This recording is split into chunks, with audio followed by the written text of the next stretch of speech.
What's up, baseball pitchers, parents, and coaches? Today's video, we're going to talk about finishing the pitch and should you throw full speed as a pitcher?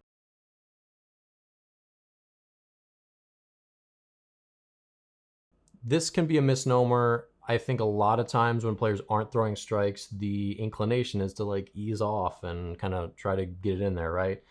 And we do know that when you throw your absolute max effort, your control begins to slip. Like we for sure know that overthrowing, quote unquote, is not good for your command.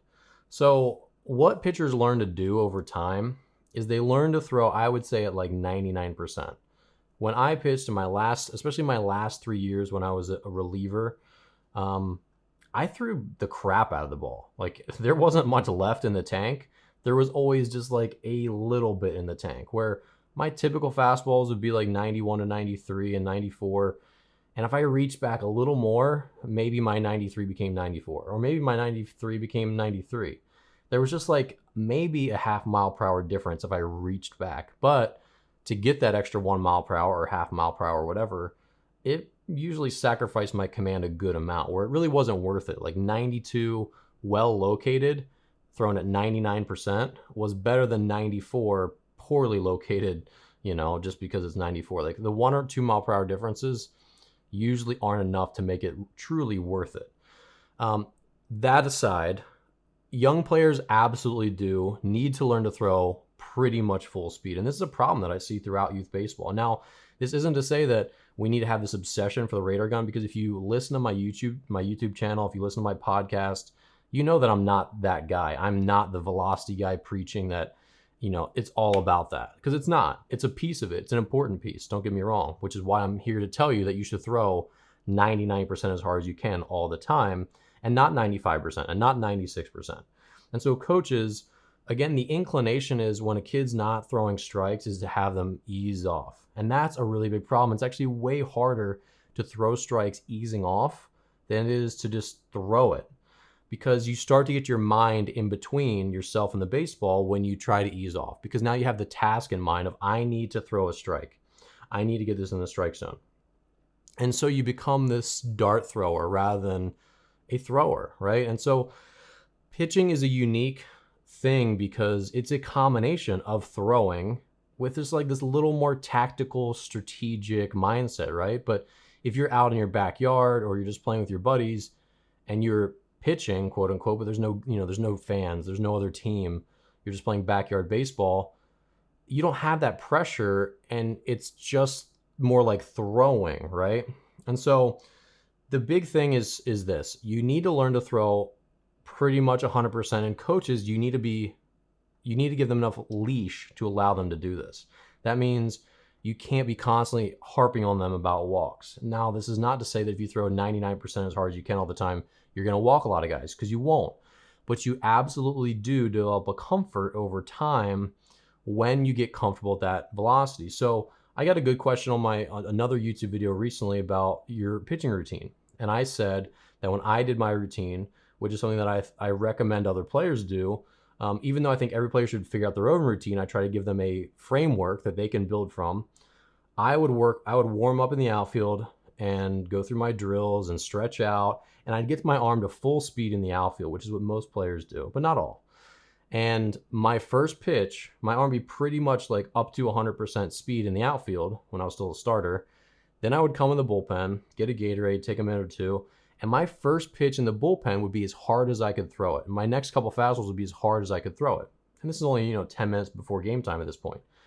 And the comment on my YouTube channel was, hey, if you go to a major league game, those guys don't do that, which I understand. And a lot of players want to get warm in this way, where they sort of like, they're slowly building up to full speed, and then at full speed just before game time they go.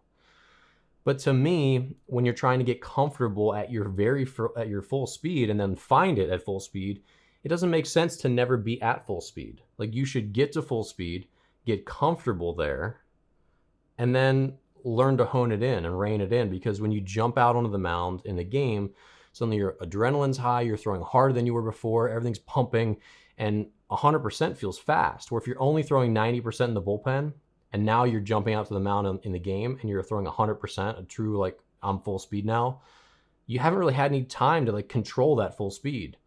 And so you want to get used to it. And this is something that happens every off season where players, they're trying to get ready for the season and they're just constantly throwing 75%, 90%, 95%, but they don't get comfortable locating at full speed because they don't practice it as much.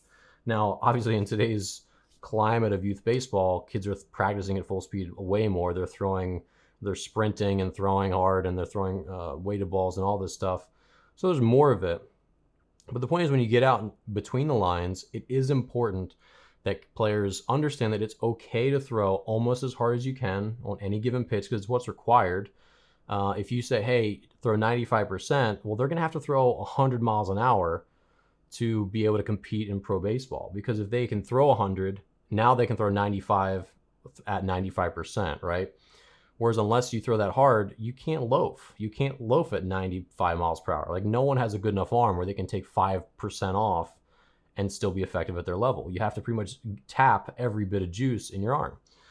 So the takeaway here, I know this has been a little bit long-winded, is that as a coach, as a player, as a parent, the inclination will be when you get into trouble on the mound and you start to, poorly locate and walk guys, is to back off and try to guide it, take a little bit off, ease off.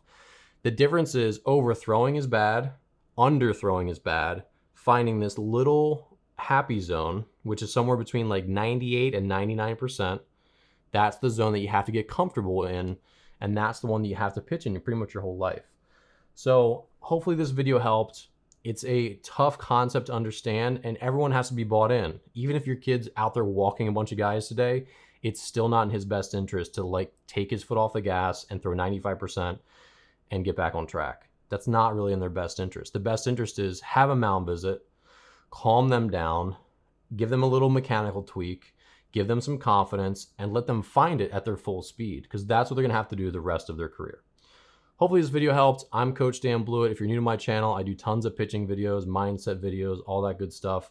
So if you're new here, hit the subscribe button, stick around. Also check out my books, my online courses. I have tons of stuff for pitchers, for parents, and for coaches. All right, all that's in the description of this YouTube video below. Thanks again for watching, and I'll see you next time.